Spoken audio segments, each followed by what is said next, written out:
Welcome to Artists Supporting Artists. I'm Iz, an artist on a mission to speak to all kinds of people about their creative journey. On this week's episode, I speak to Alli Hamilton, a Canadian graphic designer based in Wanaka, New Zealand. Honestly, even though we did speak about her creative journey, this one felt more like a therapy session. So if you're needing a little bit of girl guidance, this one's for you.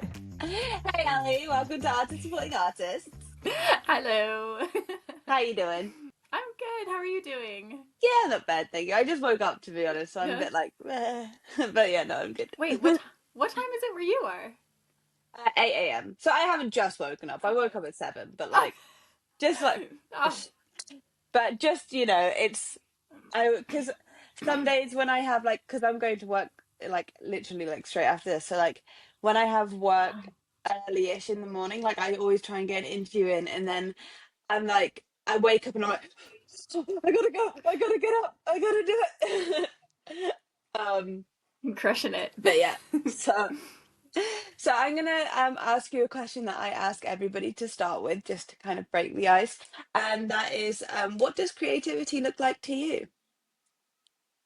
Yes, I actually listened to your other episodes the other day, and it was a good little preemptor for me to know kind of what was coming. And what does creativity look like to me? Well, of course, it's going to look different to everyone, but to me, it's more like taking experiences from real life and putting it into some kind of physical form. So whether that be something that you create or you move, or it's just kind of almost transcending, we'll say, the experience that you had into something else. And I think that is probably the best way that I can think about it. Because I think about whenever I go hiking, that's when I feel most inspired to then create one of my topography pieces. So, or when I want to think about creating a yoga class, I think about, okay, what part of my body needs the most TLC right now from an adventure that I would have just gone on. And then I think about how I can create a class to kind of Embody cater that. to that. Yeah. Yeah, definitely. I actually had a similar answer with an artist that I was interviewing earlier this week, and basically, yeah, it's like taking the way that you see the world and then putting that into something that, yeah, just putting it into a place where putting it into your heart and then putting it back out again, and then showing the world that that's how you saw that experience. Yeah. Yeah, Yeah. it's pretty cool. Yeah, whether through it's a art, because I'm obsessed with crafts, so all kinds of crafts. I listened to you and Jazz yesterday, and having heard touch on the tons of unfinished projects around A graveyard. I live that life. Yeah. A graveyard of things. I live Me that too. life very much as well. I think most creatives do. We have so many ideas and we want to start something, and then we might get distracted and not finish it for a little while. But eventually it'll happen. I feel like I just leave a graveyard of things around the world, just bits and pieces. And because we're living in our van right now, and for the foreseeable, it's I've got to really not do that, but I still have I started crocheting 3 months ago, and I already have 10 different types of yarn in different colors. And we're going on a road trip on Monday for 2 weeks, and Dom was like, right, here's a basket. Why don't you put all of your art stuff you want easily accessible? And I'm just looking at him I want everything easily accessible. And he was like, you can't have everything. You can't have everything, but just stuff that you want easily accessible when we're on the road. And I'm like, crochet, drawing, painting, this, that. How much stuff can I I don't fit know in what this I'm gonna be box? in the mood for. Yeah, it's crazy. It's so crazy. But yeah, we're all like that. We're all like that. We can't get away from it.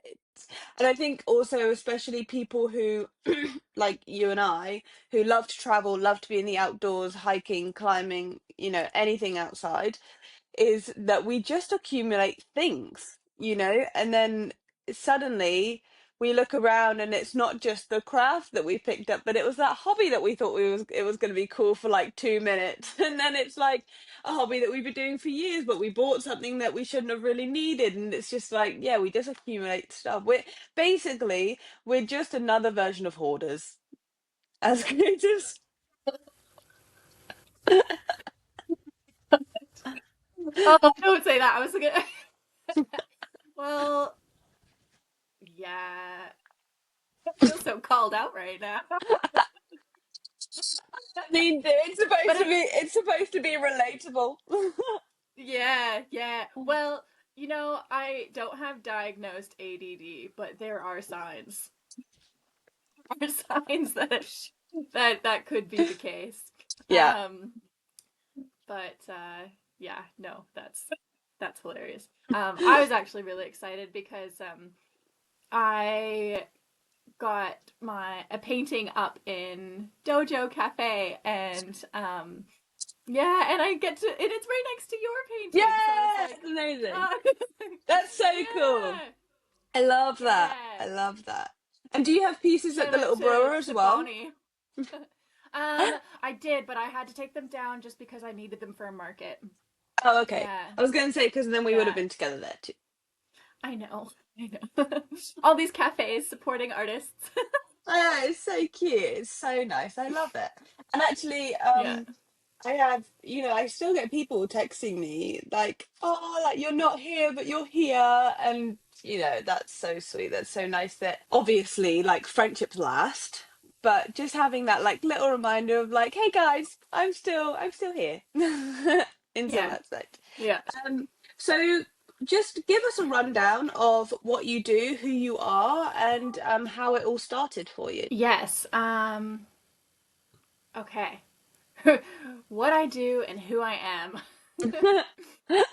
um, well, I have recently jumped into the freelancer life, so I would say I'm more in like my infancy of working for myself full time, because I was someone that always had multiple jobs growing up. From like teenager, I was like, I need to save because I wanted to travel, and then I would just work really hard for a period of time, and then I would take some time off and then bounce back and forth, back and forth. And then I landed in Wanaka, which is somewhere that just felt the most homely outside of my Mhm. actual home, just outside of Vancouver in Canada. And I was like, oh, this place is pretty cool. I want to like get into the community and hunker down for a while. And it also was one of those places that did the multiple job thing, then got severely concussed from having too much fun at the water park in Cromwell. So I was actually off work for Oh about 5 or no. 6 months because I couldn't even walk for like more than 10 minutes, yet alone stare at a screen. And I Oh. think that time really gave me a lot of reflection time to think about what I really wanted, because I was someone who was in a country that like wasn't their home country, and at the time I was still single, and so I was really thinking about what I wanted to do. And because I couldn't stare at screens, I just started painting again Hmm. in that time. And I tried a few different uh, mediums, and I painted a skateboard for my friends Jess and Simon over at Rhyme and Reason, Hmm. just out of like, I am at home, I can't do much, but I'm just Yeah. gonna paint your dog on a skateboard. And then I gave it to them afterwards, which is now, it's really cool. They have it hanging up in the brewery. But I think that was kind of the beginning of stepping back into my art stuff, as well as yoga, because I had taken a bit of time off of yoga. I became a teacher 10 years ago, Hmm. and I was teaching regularly in Whistler. Pandemic happened, and then life had a bit of a rigmarole before I wound up in New Zealand. And then, yeah, yoga and art were the two things that kind of like brought me back to what felt like me, especially having a pretty bad concussion. And then continued to do a few more jobs, but it just didn't like sit with me as well for what I wanted to like push for, say, career wise. And then I started doing graphic design for other people just on the side of when I was already working. And then that wound up going in a direction where now I am doing that freelancer for myself, and I just take on random projects. And I've started finding rooms that I can rent, and now I'm teaching yoga every week. I've currently locked in the water sports building right next to the Wanaka tree with the big Oh, next beautiful. yeah, so yeah, and then with the art stuff, I've been going to the Queenstown Market every Saturday as well. And so it's like, I have been wanting to do these things for so long. For so long. And I was just too afraid to actually take the steps to do it. Yeah, I think I just finally got out of my own way, and it was scary. It was scary to take that leap forward, to be like, trust yourself, because I knew that all the effort that I put into those other jobs, if I were to just put that towards what I actually wanted, it would work out. And so far it's working out, which is really exciting. That is so exciting. Yeah, I know that was a bit of a tangent, but like it just kind of like evolved out of like something had to happen. And it had to force me to stop working, because I would have just kept working for other people, which is totally fine. But for me, I was like, this is not exactly what I want to do.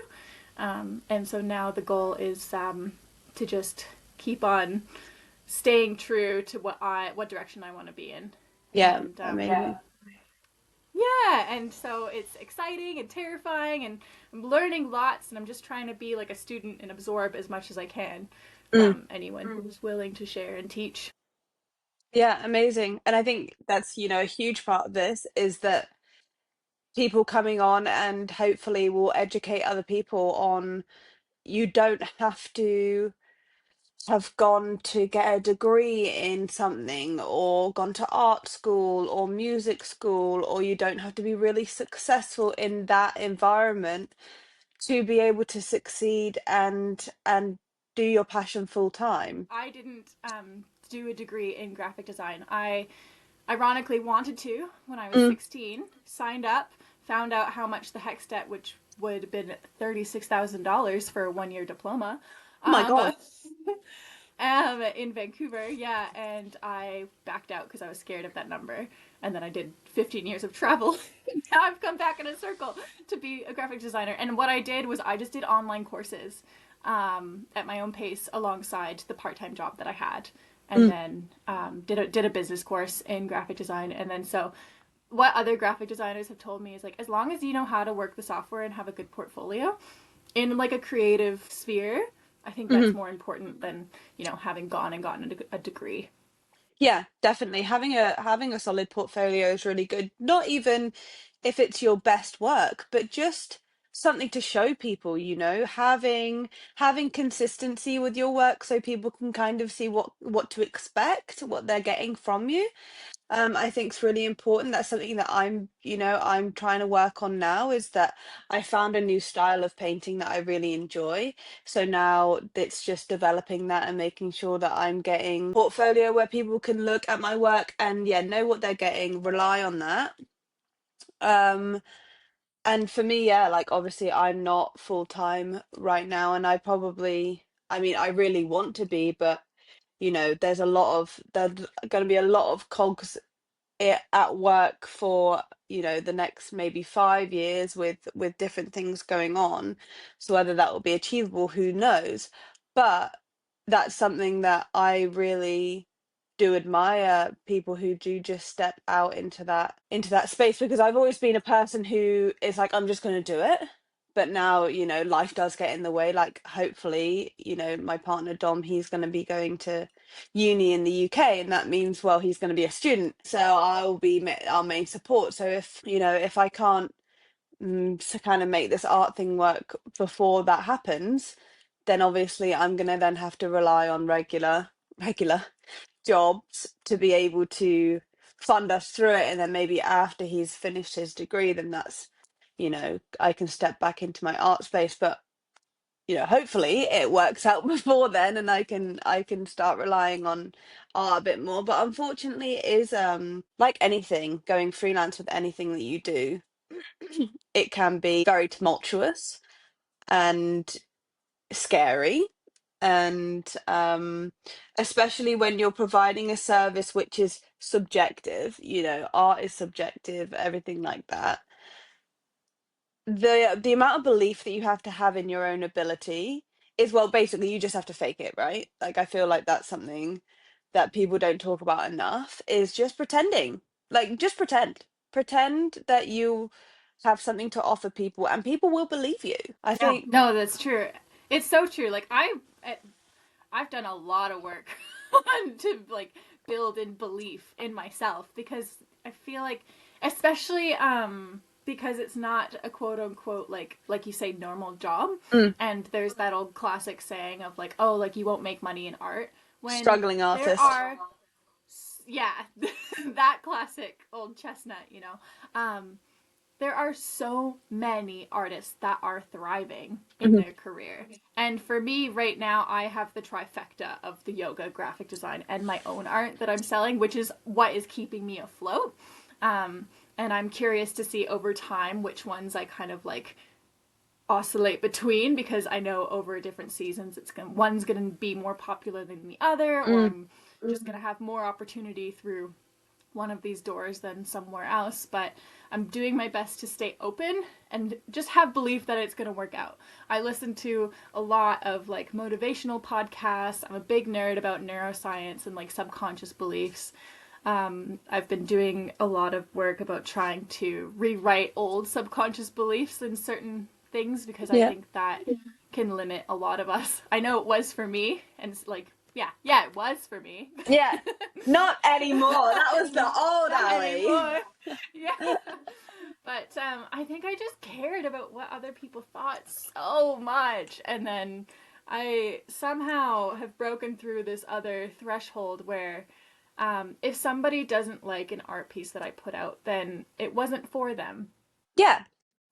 Yeah, definitely. As long as you're proud of it.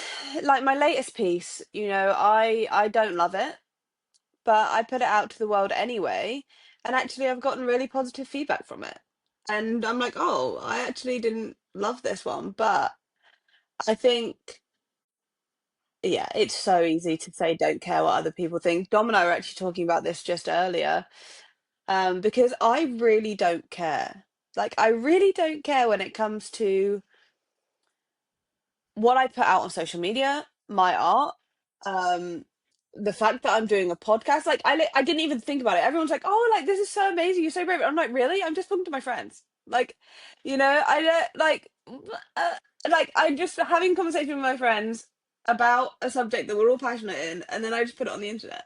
And like, and then obviously because I'm a traveler, and traveling is my huge thing. And with Dom and I being from different countries, we do have to commit to one path for a while. And that's something that I do struggle with. And we're hopefully, touch wood, planning on moving to Scotland, which is very much like New Zealand, so it's like it's not going to be a huge change. But I care so much about living this incredible, amazing, spectacular life. And I'm like, well, what will people think if I just moved to Scotland? Because like I've done all of this amazing travel, and then I'm only like 8 hours from my hometown. And Dom's like, well, first of all, it's an entirely different country. It's like it's not your hometown. And like he's from California. And like in my head, like obviously like that's so cool, and people will think like that's so cool.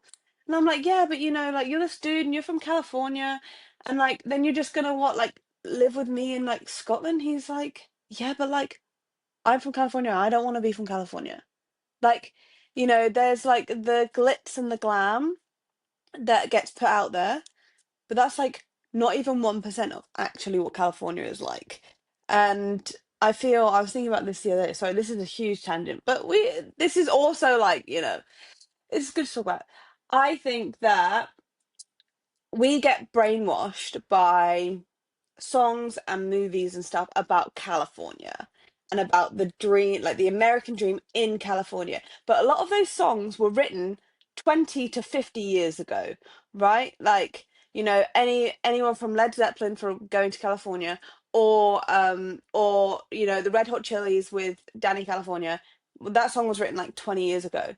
Well, the reality of California now is that there's no public transportation. The homelessness is ridiculous. You know, nobody can get a job because everybody wants to move there. And so in my head, I was like, oh, but like maybe we should be moving somewhere, in California or something like that. But my whole thing is that I want to be close to my family. But it's in my head. Scotland sounds pretty good for that. Yeah, exactly. And like everybody I talk to about moving to Scotland, they're like, oh my God, Scotland's amazing. Scotland's beautiful. And I'm like, yeah, I know. It's just like, and like it's such mountains. yeah, exactly. It's like such a contradiction because in my head I'm like, we have three non-negotiables: to be together, to be close to my family, and to be able to snowboard. Scotland gives us all three of those. But because it's not, this is such a contradiction because I want to be close to my family, but because it's not this kind of like far away place that like nobody else has ventured to within my hometown, I feel like I'm failing, which isn't the case, but it's like I feel as creative people and as, explorers, because we are, like, and travelers, we have such a high, at least I do, I hold my life in such high regard.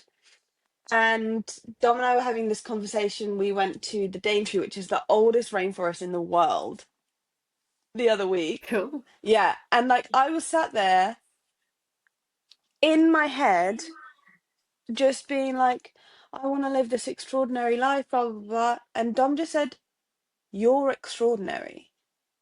And I was waiting for him to be like, you're extraordinary because we're in this amazing place and you're still thinking about, how shit your life might be, well, whatever. But he was like, no, you're just extraordinary. So you're going to live an extraordinary life because you are extraordinary. And I think if you believe, like, if you're living a creative life or there's creativity inside you, you're going to live a creative life because that's how you see the world. I think it's so special as creatives is that we see the world in a way that other people just don't. And mathematicians see the world in a way that people don't, and scientists, and all of that is so beautiful because we all see it completely differently. We could be raised in the exact same household as somebody but see the world completely differently, and believing in the fact the way that you see life is the way that you're going to live it, I think is something really important. And believing in your own creativity and believing that you can make a career out of it. Yeah, it's about belief, rewriting all of those negative thoughts, all of those societal thoughts that it's the starving artist, it's only 1% of people make it, and that just isn't the case anymore due to social media. Yeah, I really like I'm so glad that you're coming around to hearing what Dom says. Yeah. Because you are extraordinary and you are putting out this huge platform and you're putting your art out there, and I love all your little videos that you put out and you're making it happen. And yeah. It's like even though you feel like you're only like taking half an inch step forward, you're still moving forward. Yeah. Because I used to beat myself up about that a lot because I felt like I was doing so little and it wasn't making a difference. But now when I look back, 6 months to a year, I'm like, holy shit. Yeah. It's like, it's actually working. Yeah, baby steps, baby steps. Yeah. And I like to think of that, like, there's that story about where there's two, there's two brothers and they were raised in the same household, and their dad was an alcoholic and abusive and whatnot. And then they grow up and one becomes an alcoholic and an abusive person, and the other one becomes this like really successful business person. And they get asked the same question, and it was like, what motivated you? What's like the energy push force behind what you're doing or how you became? And they're answer was both the same of like, well, because of how I was raised, how could I not like become this way? Yeah, And okay. one just took so one took it in a way as like my dad was an alcoholic and like lived his life in this way, and I wanted to make sure mine was not that way. So I did everything in my power to go forward and move on a different path, where the other brother was like, this is in my genes, this is what I grew up with, this It's is my all destiny. I know. So this, of course, it's my destiny, this is how I'm supposed to be. And so I think it's all about that mental shift. Like you say, every single person on this planet experiences the world in a different way. And I think as creatives, we do have high highs and low lows, but then that kind of like makes it more beautiful for us in a way, because it's like the lows really suck, but it makes the highs all that much better. Yeah, and I saw a podcast, and the guest on it was talking about how like we're on this planet to feel every single emotion, and not all of them are going to be good. But you need to appreciate that you're this kind of little thing running around, and you're feeling these emotions, and yeah, even though some of them can be sad and scary and anxiety inducing, like you just need to take the fact of like, God, I'm a person, like I'm experiencing this, even though in the moment it can be hard. It's like, wow, like I'm living. You don't have to climb Everest to feel like you're living. And to be honest, like people like us were like, we have to go for a hike and we have to climb mountains and stuff, and we are big, we're big into that. But for people who don't feel that way, um, who don't want to put their lives at risk for the sake of adrenaline, even just living the human experience is an adventure. And you hear a lot of people who have done everything in the world, and they have been here, there, and everywhere, and then they have kids, and they're like, this is the biggest adventure of all. And it's like, it's because the adrenaline and the emotions are similar, that you're getting different kinds of dopamine, and you're getting all of these things, even though you're not putting yourself at physical harm's way. You're now, what's the word, you're now responsible. Funny that I couldn't remember the word responsible. um you're now responsible for keeping a human alive, which is probably the most scariest thing in the world. So I think people need to remember that if they haven't had this huge feat in their life yet or ever, if you have either raised a human, kept yourself alive, you know, on this journey, then that's something to be proud of. Yeah, you woke up today. That's Yeah, fantastic. and you got out of bed. Yesterday, that was a hard one for me. But yeah, actually, I think it's important. Do you want to share some of the podcasts and stuff that you listen to, just for anybody else who's feeling like they want to take that leap and need that bit of confidence? Yeah, no, and we can even like put the names of them in the show notes as well, I'm Yeah. sure. But I am completely obsessed with the Mel Robbins podcast, Ugh, as it's just like covers so many different topics. yeah. But yeah, she's high up on the list. There's another one called Do You Fucking Mind? Yeah. And it is a kind of like neuroscience-y podcast that also digs into a lot of different personal internal battles or struggles or just perceptions of life. And it's run by a lovely neuroscientist lady who just has no filter and says what she wants to say. And So good. I think it's really inspiring as well. And then there's like this Motivate podcast, but it's like like the eight is, it's literally the number 8. Hmm. And it's like really short, like 10-minute podcasts. I don't like all of them, but it's like excerpts from speeches from different motivational speakers that this person has compiled into a podcast. And yeah, they're really only like maybe 10 minutes, maybe 15 minutes max, and it's just like a short version of like a longer either graduation speech or motivational speech from like Zig Ziglar, or the one I listened to yesterday was from Denzel Washington doing like a graduation speech, and he just talked about failing forward and just like Interesting. keep just keep putting yourself out there, and you know it's not going to be perfect every time, but at least like you're going to keep moving forward even if you don't get it that time. Like it's just, you're going to learn from it, you're going to grow, you're going to keep doing better. And my partner now talks about this like pots story of two students or two different classes getting told to make pots, like in an art class, like ceramic pots. One gets told to like make this one perfect pot like throughout the semester. They're like, just keep working on this pot and make it perfect. And the other class gets told, make as many pots as you can. And of course, by the end of the semester, there's this one class that only has the one pot, and it's going to be how it's going to be because they were hyper fixating on it, trying to make it perfect. And then there's this other class who's made as many pots as possible, and in the end they wind up making much better pots by the end of the semester, and they have so many more. So it's kind of like, even if the content is not super great or whatever you're working on, to just keep putting it out there and just know that you're going to learn and grow over time. So that's what he reminds me when I'm getting in my head about like not liking an art piece, or like being nervous about putting out a video. He'll just be like, pots. It's just pots. You're just going to keep doing it, and over time it's going to get better.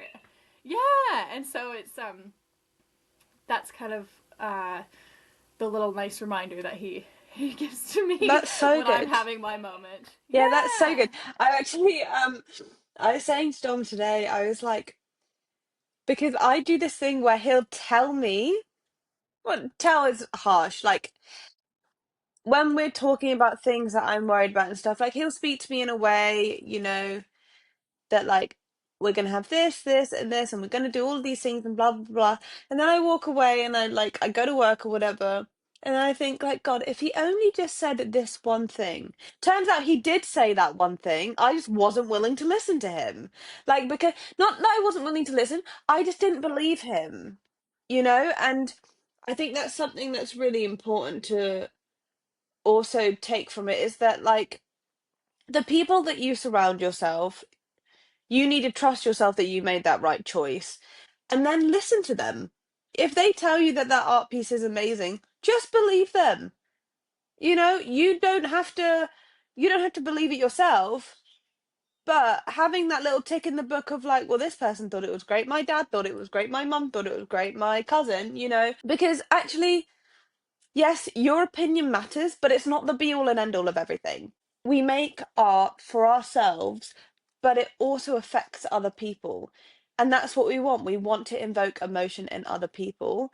And if you're achieving that, then that's a win. Even if they hate it, it's still an emotion. You know? You're still achieving that. Like, that's what, like we were saying earlier, if they hate it, it's not their flavor, it's not their style, and that's okay. Yeah, exactly. Somebody else out there, even if you don't like it, somebody else out there is gonna be like, I want that on my wall. Or like, I really agree with what that person says. Or and somebody else might absolutely completely disagree. But it's just, yeah, like you say, everybody experiences this world differently. Yeah, because also there are things that I didn't like 5 years ago that I like now, or vice versa. You know, so maybe it's just not their time to like your art. They'll come around.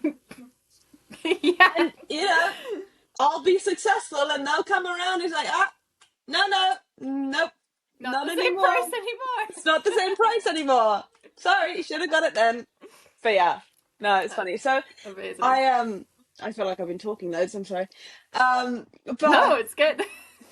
so in saying that, you know, we're talking about people struggling with things. What would you say creatively you struggle with the most? Balancing the admin with the art making. Yeah. Because I had seen that other post online that you had mentioned as well before, where the woman talks about 60% of your time is meant to be for creating, and then the other is for admin. I find that really challenging because I am doing the trifecta of like creating a yoga class to teach, creating art for the market, and then also doing art for clients. And I think I do prioritize the admin as well as the yoga and the client art over my own art, especially at the moment, because those are the things that are guaranteed to bring more income in. But as I say that, I'm like, but if I made more art, there would be more to sell at the Yeah. markets. So I'm really struggling with the balance of time at the moment. And I think sometimes I do create something, and I've even like put videos out of like progress things of paintings, and then since those videos have come out, I've completely painted over it because I hated it. Like I've started again.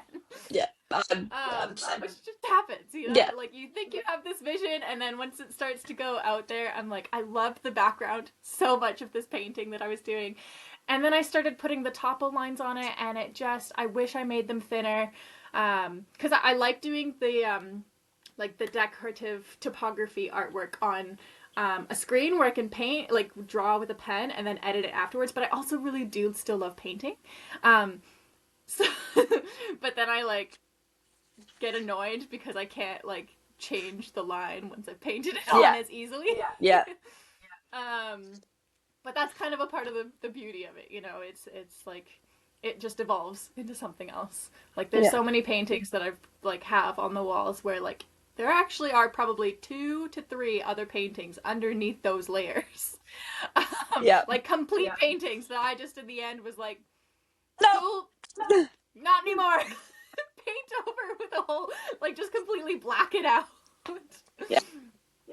Actually, I do have a skateboard that I painted, still hanging up at the Little Brewer, and underneath what is now what looks like kind of like black and white, almost like brain synapses. It went in a more abstract direction towards the end. But underneath that, it's actually a rolling road with some sheep and the jetty, and then Wanaka in the background. Wow. But I just hated it. So I just went abstract after that, and now it's hanging up in a cafe. It's like, this is better. I think I also do believe like I'll do a piece that is like hyper realism and it'll be amazing. So and then I do hyper realism again and then I hate it. So and then I just do something abstract because I'm just like just need to get that charge out of me. And like you say, I just need to make other pots to get something that's perfect. And I actually just started a brand new series on my socials, which is trying art that scares me. And it's purely just for me to do something that isn't painting for 2 seconds. You know, this week was obviously it won't be this week when this episode airs, but this week was like me drawing my face backwards.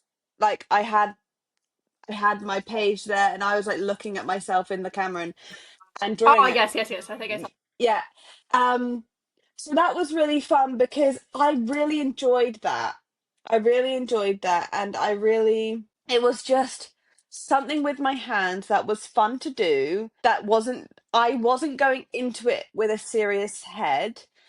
And then, I got comments and messages like, I couldn't even have done that if I'd traced it myself, like, so I think as artists, we do need to get kind of put back into place a little bit of like, you're so in your own head of like, because there's always going to be somebody better than you. And Dom and I were speaking about this today. There's always going to be a more beautiful place that we could move to, but immigration doesn't allow that. But so there's always the grass is always greener. Somebody's always better. There's always a bigger fish. And so when you do something that you feel like you're destined to fail at, and actually it wasn't that bad, and people are like, God, I couldn't even have done that if I tried. It reminds us like somebody thinks that we are of value, and I know that you shouldn't take other people's value of yourself as Bible, but as an artist, like people's opinion of you does matter because they're the people that are going to buy your art. I think that also makes it goes back to like tribal times where you just like, you don't want to be excommunicated from the tribe. Yeah. So you still want to be accepted. Yeah. You don't want to just be, you want to be a part of the community, and you're pushing the boundaries because you're not doing like a normal job, right? So like we say, we're talking about not caring what other people think. It's like we do still deep down. I think it's more of like not letting it get in your head Yeah. and like change the way that you feel about yourself is more of like what the point is. It's still like, I think it is, there's value in taking on feedback from other people if they don't like it, if they have something constructive to say. But if they say something just outright mean, Don't take it like, personally. you don't take it personally and be like, yeah, like we said, it wasn't for them. And Yeah. somebody else is going to love your energy and your art and what you're putting out there. So you can care when it comes to like being able to move forward and actually reaching the people that it's for. And then when it comes to someone who does not have constructive criticism to say, then you can be like, well, thank you. Thank See you. later. But no, thank you. Yeah. Blessings Have to a you. good day. Yes. Yeah. Yeah, definitely. And I think, now more than ever, everybody experience hate, whether you have a big platform or a small one. And luckily I don't find that. I don't find that people comment. I don't know whether people, and I can't believe I'm going to say this, but I'm actually just going to say it. Um, because it's my podcast, I can say what I want. Yeah. It's my space. Um, I don't know whether people realize that you can see who views your profile on TikTok. There are a lot of people who, how do I put this? Make it slightly politically correct. I'm so curious. The anticipation is killing me. There are people who don't support me, people from school, people who, I now don't have friendships with. Kind of, yeah. So, people that life moves on from, and they have done me bad in the past, whether that's friendships or even exes, or, people who have underestimated me, or judged me too quickly, and formed an opinion about me before they've actually gotten to know who I am and what I'm all about. And they view my TikTok a lot, like a lot. There are a lot of people from high school who make out like they don't care about me anymore, and that they don't want to be my friend and stuff like that. And they're the ones who view my TikTok profile the most.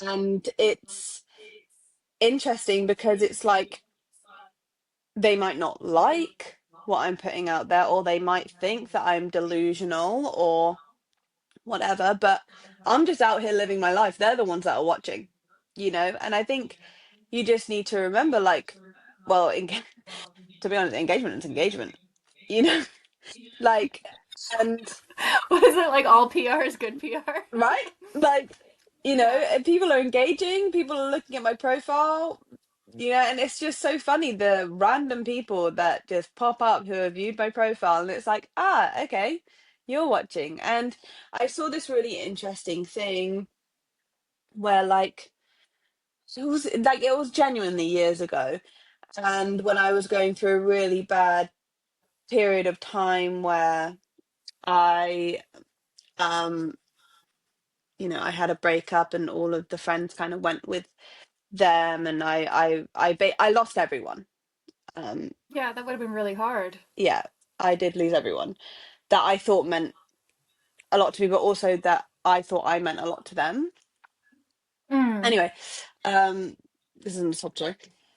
So during that time, I saw this post, and it said, if you look, because I've never really been a person to do this, but if you can view who sees your story, right?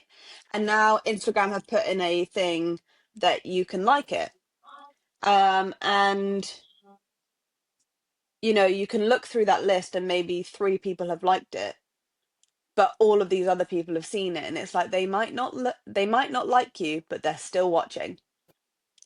And I think that's something to consider, and that kind of seemed quite like, oh shit, like people that I feel have negative Got thoughts some towards me. feelings towards, yeah. Yeah, like they have negative feelings towards me. So like they're gonna, obviously everybody's entitled to their own opinion, but they're still watching. They still care Yeah. slightly. Like I don't have anybody on social media anymore that I'm not like a block delete kind of person. I don't do that. But I also preserve my own energy. And my Hmm. phone is mine. I don't need people who bring up negative emotions in me to be on my screen. Because I think we all need to do a better job of like owning the phone rather than the phone owning us. Um, Yeah. so I don't follow and haven't for years a lot of people that I go to school with. I actually don't follow anyone I don't think that I went to school with. Um, and Yeah, I think I only keep in touch maybe with one person from high school, yeah, and that's out of hundreds. We went yeah, to a big school. yeah, And it's just you evolve from that yeah, time and you grow, and I think what um, both you and I are doing really well is we're focusing on what we want yeah. rather than what other people think, which I know I was very guilty of throughout high school, and I think a lot of teenage girls are. Like I We think just are, yeah. it's kind of it's just it's unfortunately the way that society kind of like teaches you, where now I hope that there's, with the internet, there's more information going out, be like, okay, how about you turn inwards and think about how you're feeling instead of turning to your friends to be like, how do I feel about this? Yeah, exactly. And like I feel like, I'm so into what I'm doing and I have completely kind of culled that and let's say shedded. I have shedded Yeah. all of those people from my life now that when they pop up or they've like viewed my story or like I'm like, you're still watching? Like why do you still follow me? Like thank you. Obviously like when it comes to like my art perspective, but like on my personal profile, I'm like, God, you like I have no idea what you're doing in this world and you just know like basically not everything because I am really mindful of what I do put online, but like you know that my boyfriend's Dom and that I live in Aussie and that I'm doing this and it's just like that's so weird. Like why you don't need to know that anymore. We don't know each other anymore. It's all good. Like yeah. But at the same time, isn't it such a compliment that they're like, Yeah. wow, look at what Izzy's up to? Um, you know, and how you're focusing on your direction and where you want to go, Mm. rather than getting sucked into the scroll hole, which I am definitely working on not getting stuck in. Like I think everyone can be guilty of like how our phones can be quite addictive nowadays, but I'm definitely putting more of an effort to be more mindful about who I look at, especially on social media. I think another one of our friends around here in Wanaka, she talked about like doing even your own cleanse, like Hmm. of like even if you're friends with someone, but if on your feed you don't want to necessarily see what other people are up to, because jealousy can work as a bit of a almost like a little hint about what you could possibly want if you're unsure of what direction you want to go in. But she was talking about just culling your feed to only things that inspire you. Yeah. And if getting a bit jealous is like kicking you into gear to go after what you want, then great, keep that person on there. If what you're looking at is actually draining you, get The rid of it. Even if comparison. you're still, yeah, like even if you're still friends with that person, but you're just like, oh, like I wish that I could have gone to this thing, or like, like, wow, their life is so amazing, and it's like making you compare to your life, even though when you look at what you're doing it's also incredible, but in the moment you're just like, like you were saying, it's so easy to compare, grass is always greener um in your mind. Yeah. When you sit back and like look at what you're doing, it's like, actually no, life is pretty fucking good. Yeah. Like right now is the best and easiest time. Like I know that the world is like, there's so much going on, but when you look at like blanket cost for where we are living in these westernized worlds, like you're in Australia, I'm in New Zealand, like we have access to water, we have Hmm. roofs over our heads, we have the internet to be able to talk to each other. Medication. There's not like, there's medication, there's antibiotics, there's doctors that are available. There we have cars that we can drive around and go on road Water. trips. Like there's yeah, there's clean water to drink, and there's not like a plague going around, or there's not like pirates that are going to invade your Yeah. town, you know? So it's like in history this is like one of the best times to be alive. Yeah. And I try and remind myself about that as often as I can, because it can get like I have to be mindful of how much news I consume, because I know it can really like make me feel sad about the state of certain places. But then I always tune back to like my why of like why I'm doing what I'm doing. Yeah. And it's like, even though from just watching from the outside it's like, oh, like she's making art, she's like, you know, doing stuff for her. But at the same time, like, I'm making art for other people. I'm making art, like, my thing is doing, like, specific map locations and turning it more into an art piece that you can hang on your wall of, like, a meaningful place of somewhere that you either want to go, or somewhere that you have been, or just a really cool place that, like, you were like, that place was awesome. Yeah. And I want to remember it, and I want to see it on my wall. And so that's kind of, like, the way that I'm trying to put more like good energy out into the world. Yeah, 100%. Yeah, definitely. You can get bogged down in the doom and gloom. And like, but especially for artists nowadays, and, you know, people who want to travel, is that, you know, we have the ability to make money online, and for, you know, people to see stuff that we would like, the amount of people who can see our stuff now is crazy. When, you know, even 20, 30 years ago, people couldn't have dreamt of doing that, and people who were only really high up in the art game were being able to get um the kind of eyes on their paintings as a normal artist, like, you know, us get within one post. And then also to be able to travel, literally to be able to book a plane ticket and fly From your anywhere, phone. like from your phone. and Yeah. and you know, and like, another amazing thing about moving back to the UK is that it's like £23 to get to basically anywhere else in Europe, you know, and it's just like, Amazing. it just it for me, as you know, also a traveler, because I'll always be both, you know, that's just something huge. And the fact that, yeah, like I say, Dom's from California, I'm from like Devon, and we were able to find each other, and we are literally like, it feels like, yes, this is my person, I have completed the quest, like, in the sense of, like, we were together in a past life. I don't, you know, I'm not huge on that, but like, it feels like this huge weight of relief of like, oh, I found you again. Okay, good. This lifetime, we're good. We succeeded. That's good. Like, we completed the mission for this lifetime.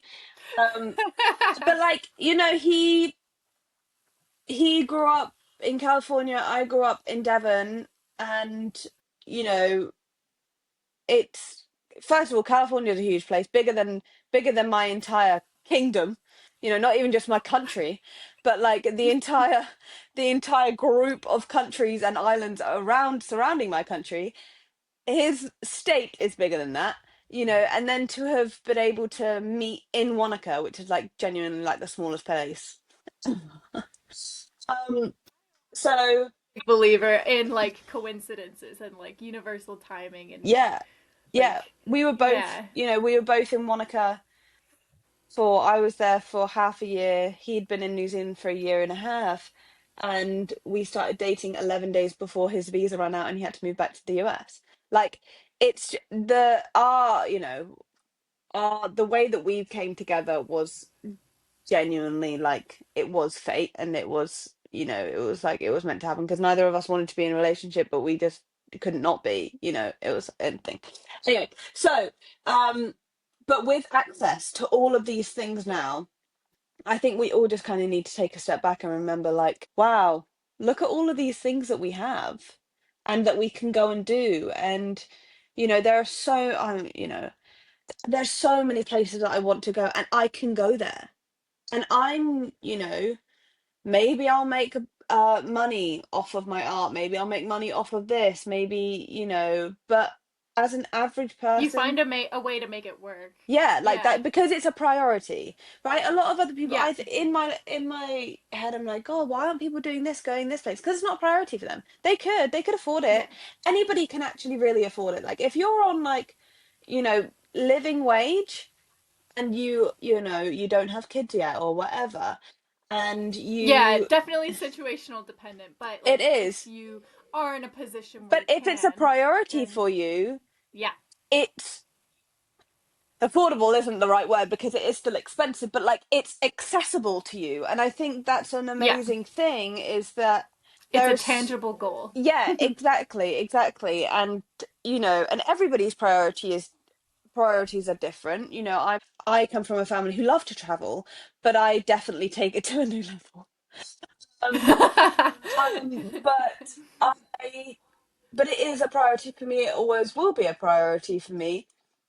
Other Yeah. people's priorities are kids. If Yeah. if having kids is Or going you could to, do both. yeah, and you You could can do travel both, with and kids. that's probably what I'm going to do. But like in my head, I'm like, well, Yeah. if kids are gonna like impede on my travel plans, then I'll get rid of kids. Like I won't have kids. Like I would rather sacrifice that element of myself. But obviously things change, and it definitely is circumstantial. I didn't want kids until I met Dom, and then I was like, like maybe. But also, like, I would also just love to spend my life with him. He is enough. So Mhm. it definitely is different priorities, and I think bringing it back to art is that if you feel like this is something that's meant for you, Yeah. you are going to just make time for it. And I think with the whole admin and actually creating is, it's so difficult, but you always get drawn back to a painting, or there's Yeah. always a painting on your mind or a And then project on your whenever you mind. do paint, it like yeah, like it like you say, it calls you back. And then after you do it, you're like, wow, this is why I do this. Should do this I more. love doing it. Yeah, Yeah. I think a big reason for it is just like, um, I like you say, when you prioritize anything, you can make anything happen. Yeah, Um, 100%.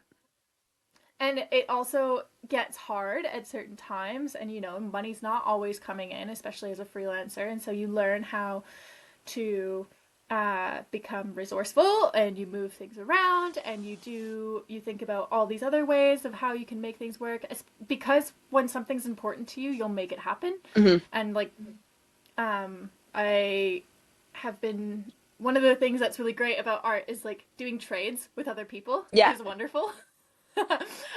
So I'm trading my friend Leah, who's getting back into the life coaching business. I'm going to be working on her logo, and she is doing some coaching with me to help me Oh, with my mindset and my why, and like helping me get past all of those like limiting beliefs, as you kind of like run into the wall of like, oh my gosh, I'm doing this thing that's like not integrated with society, like I'm doing my own thing on the hmm. side, and like Yeah. what comes up with all of that, and how many different blocks that you like almost self-sabotage yourself with. So it's been so helpful having her ask all these different questions Yeah. to like kind of like break down what is coming up for me, pulling it out like like it's all like a knotted ball, and it's like just detangling it Hmm. one question at a time.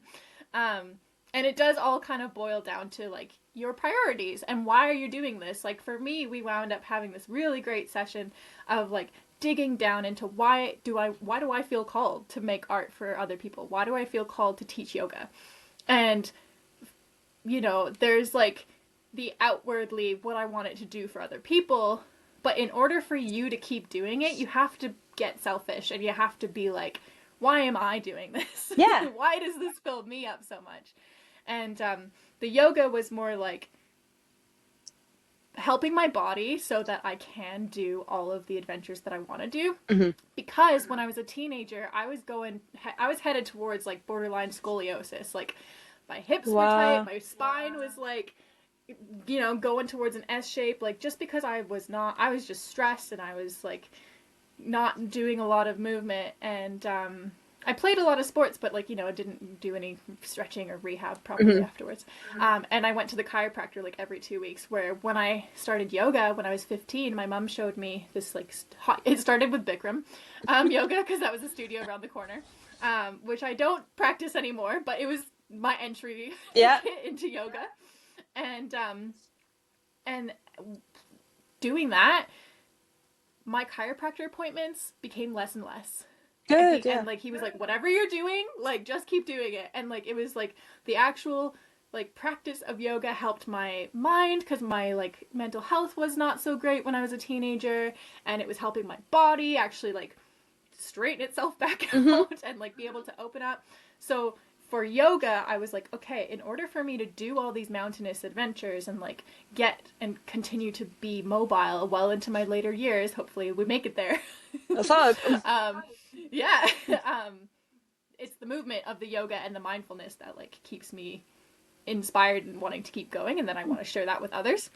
And then for the art, it's like I have always wanted to put the art out there, and I think it's incorporated in the yoga as well, but it's like I wanted to personally become the kind of mentor and leader that, say, my teenage self needed. How I just kind of briefly mentioned that mental health was rough, and I think it is for a lot of teenagers. It's hard, I'm so grateful that I skated through high school before social media really became a thing. Like I cannot imagine what it would be like now. But my kind of inner why is like, all right, because I do also want to become a mom one day, and I want to be the best mom that I can be. And so that why is more attached to being that person for that younger me, and then kind of passing that on forwards. And that's like inwards and outwards at the same time. But talking to Leah, that seemed to be the most powerful thing for me anyways. Yeah, definitely.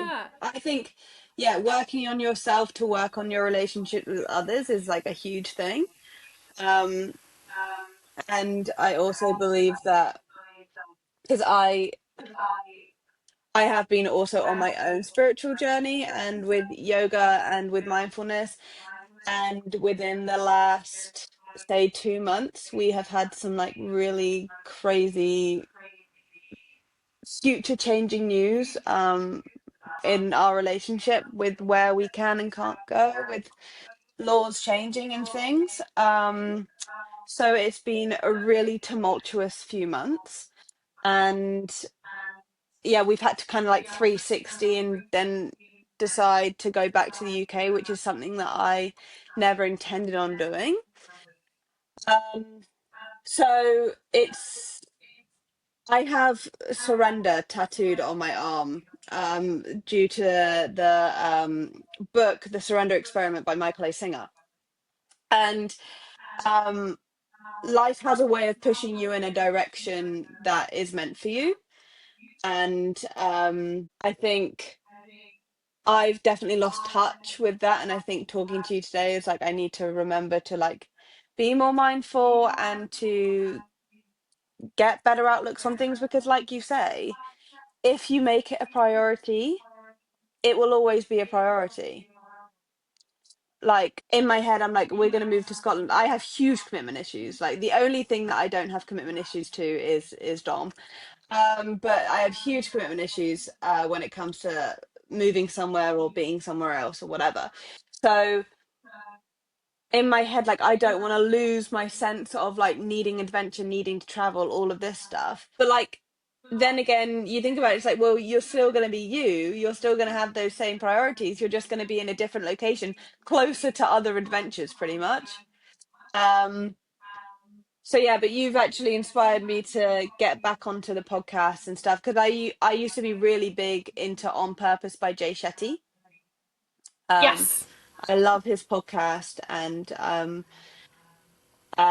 just I think I've listened to the ebook of the Surrender Experiment maybe 4 times now, because when I do find that life is a bit challenging, I just stick it on. But it's not hitting as hard as it did when I first listened to it, because obviously it was this new revelation, whereas now it's just like, you have to surrender to the flow of life. And like when you're grieving the life that you thought you were going to have, then surrendering to that flow of life is difficult. But out of that, out of the last 2 months, um, I had this idea for this podcast, and I was able to really commit to that and be like, no, I'm gonna do this, and I'm gonna push more on social media for my art and stuff like that. So it's actually like, even though that didn't work out, weirdly enough, it took me a while to put the two and two together, but like that didn't work out. And then now I'm on this whole other journey. So like, maybe it was just life pushing me into like oh, she's not going to have this thought about the podcast if she's doing this. So we need to just do a whole 360 and get you into this. And, so it's very much just trusting. It's so hard to trust, especially nowadays. I feel like a lot of people now more than ever have trust issues with anything. Oh my gosh, how good with like AI is with the images and the videos. I'm Yeah. like, wow, it's incredible, but also that's terrifying. Yeah. And so I And just think how just good is it trusting though the that process. you just have like, yeah, oh my gosh, how you have that book to put on like as soon because like we say, life goes through ups and downs, and especially as creatives, we can feel it quite deeply when it's quite down. And you know, there's like this cute little Instagram thing. It's like Lenny the Ghost, which Okay. is like this adorable little illustration that I like to refer back to when, shit's hitting the fan in Yeah. life. And it's just like this little tiny ghost that basically is just encouraging you that you can do it and that everything's gonna be okay. And it just like it's whoever it made it is just so creative. It's incredible. My thing that I put on when I feel like I'm in the shit is there's this one episode by Gala Darling, who's like this EFT like tapping lady. She's got bright pink hair. She's very outgoing, but she has an episode on her podcast that is like oh fuck, what is it called? It's like what to do if you're in the shit or something. Yeah. And it's like very much on the theme of like what to do when everything sucks. And she just kind of like goes on about like validating what you're feeling, but also like wallow if you want to. But then she just gives you the advice of like, you know, like take good like she just it's not a long podcast, but it's like just going through the basic things on how a regular human can get better, like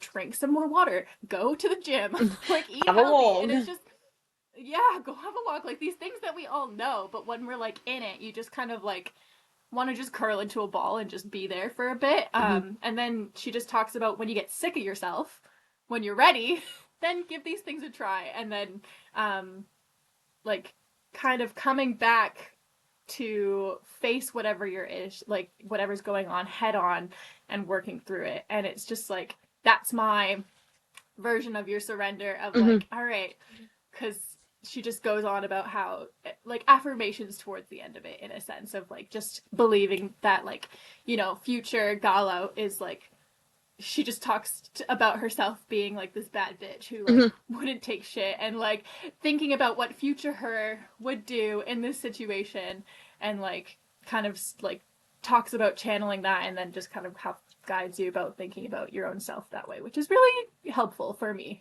Yeah, that's so good. What was her name again? Gala Darling. Yeah, Okay. she's actually Kiwi, but she lives in the States. Yeah, she does like the acupoint tapping. Yeah, I love that. Yeah, I actually stuff. Yeah. I just say it because obviously like we're on this subject now, but I also like religiously, and again in the last 2 months I haven't done it because it focuses a lot on where you see yourself in 3 years, and that's very difficult for me right now. I have no idea. Or like I know, hopefully, if Dom gets into uni, touch wood. But like I don't know whether I'm in love with that idea of that future. So that's something that I have to face myself. But anyway, I have always done the six phase meditation by Vishen Lakhiani. I don't know whether you've heard of it. But I do urge people to give that a go. It's basically 6 phases, and every day you try a different phase. So you do phase one, and then on day two you do phase one and phase two. But like you learn about phase two, and then you do phase one and phase two, and then you carry on. And then once you get to the six, then you just do the 6 phases all together, and it's about 18 minutes long. And you start with with compassion. You envisage in your mind somebody that you really love, and you feel that in your heart, and then that love spreads from your heart into your body, and you give it a color, and that color spreads from your heart into your body, and then out into the room, out into your home, out into your like suburb or village, and then out into the city, and then out into the world. And then you then say like in your head, say a mantra to everybody that you know that lives in the world. And then the next is gratitude. So you list three things that you're grateful within yourself, within your work life, and then like in your personal life, in your work life, and then actually in yourself, whether that's, you know, a mindset you have, a personality trait, or just your physical health. And then you do forgiveness. You take you see somebody who you need to forgive, and you just in your mind just tell them what they've done wrong and tell them how they've wronged you. And then he says, but hurt people hurt people. So, and then you have to see it from their point of view. And then you can go days and days and days trying to forgive the same person if you want. And once you get to a point where you feel like you can hug that person, then you can move on and do something else. And then the fourth is the vision for your future. And then the fifth is so you basically have to envisage where you want to be in 3 years, because you overestimate what you can achieve in 1 year, but you underestimate what you can achieve in three. So, and then think about what you're going to do in 3 years, and then planning your day. So, and then you plan in your head just like 9 a.m. to until you go to bed, just little things that you want to achieve. And then the final one is a blessing. So you just connect to any higher power that you believe in, or if you're an atheist, then it's like an older version of yourself, like that lady says, an older version of yourself, um, bringing a blessing down onto you. And basically, that blessing is a golden or white light, and it kind of surrounds you and it protects you throughout your day. Um, and so I it's love that. yeah, so it's a meditation, but it's an active meditation. I do find that I definitely work better in like an inactive meditation. I very much zone out and kind of feel all the feelings. But I did, you know, for about a year when I was in Wanaka, I did the six phase every single morning. And I think that's why I felt like life was so amazing in Wanaka, was because I was doing the six phase. And I think it's not, you don't have to change your place, you have to change your mind. And once you do Yes. that, because like we live in the world, right? The planet that we live on is beautiful, right? So wherever you live, it's going to be beautiful. But you can get bogged down into like thinking that, yeah, somewhere else is going to be more beautiful. Somebody's going to be better at art than you, or a better musician or something. So I have to go somewhere else to be able to achieve the goals that I'm trying to achieve. And sometimes, yeah, that might be the case, having to maybe move to a bigger city, or you know, an opportunity crops up and you move to a different country, whatever. But location isn't the be all and end all. It's the way that that location then makes you feel. I feel like people want a fresh start because they want a reset in their brain, and you don't need to Yeah. find. And this is very hard for me because, you know, I'm very much I'm sick of it, I'm gonna go somewhere else now. Yeah, and we're really good at restarting. Yeah, we're really good at that. We're really We're good at just really good going at somewhere else, restarting. when actually you just need to reset your brain. You like maybe go to a different coffee shop that you don't always go to. Maybe start a new routine within your day. Start a new job. But like if Start a new hobby, go to somewhere new, meet yeah, some new friends. exactly, just go somewhere or do something that's just out of the norm and see how it makes you feel. Obviously, then if you realize, nah, like it's the place I'm living, then go for it. I'm the biggest advocate Yeah. for moving. But Yeah. like I'm trying to, that's something I'm really working on, is trying to feel content with where I am, and potentially, you know, I say putting down roots, we're going to live in a van again in Scotland. So like, it's not hugely putting down roots, but like being able to invest in that van, and you make the bathroom the way that we want it and the bed the way that we want it, and buy stuff, because right now, like literally for the last, you know, however many years I've been traveling, you can't really buy stuff because you don't Oh know my where you're going gosh, to be I in a have year. accumulated so much Yeah, since and you moving just to New do. Zealand. You do. Like when I left New Zealand, I got rid of so much stuff. There was stuff still there. So Dom's brother's mum actually went to New Zealand because she lives in Australia. They went to Queenstown, and she actually had to go out and pick up some of my stuff in Wanaka. And then we had our snowboards there.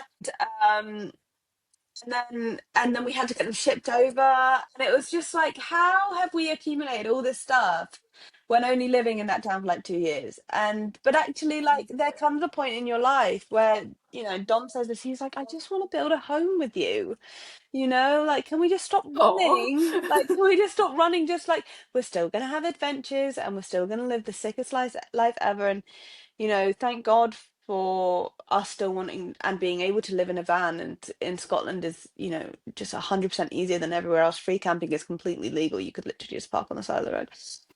Um, but just, you know, still having that, like having a part of that nomadic part of myself is going to be good, because that means that like I feel like I'm not losing that part of me. But also then once we have somewhere where we can put our stuff, our base, then we can go here, there, and everywhere and buy stuff and get souvenirs from that place and then bring it back to our base.